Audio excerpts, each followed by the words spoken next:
Проводим мероприятия, посвященные по соблюдению правил дорожного движения именно среди пешеходов. Поэтому мы хотим вам вручить памятку, чтобы вы всегда соблюдали правила дорожного движения. Хорошо, спасибо.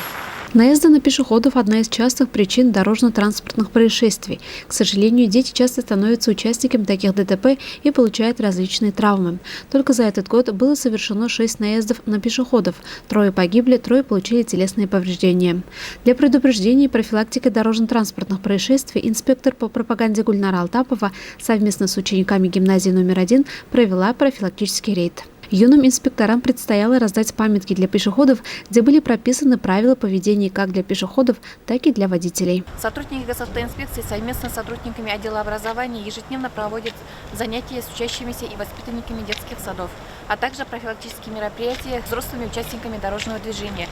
Но этого недостаточно. Еще раз напоминаем об использовании светоотражателей в темное время суток и о переходе дорог в установленном месте, а также о неиспользовании сотовых телефонов во время перехода дорог.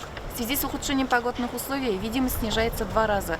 Поэтому в первую очередь нужно быть самим пешеходом бдительными. Водители, в утреннее время не загораживайте пешеходные переходы возле образовательных учреждений.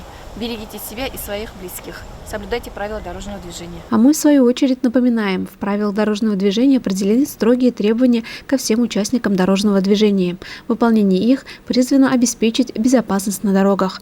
Только взаимная внимательность и точное соблюдение смогут предостеречь от происшествий всех участников дорожного движения.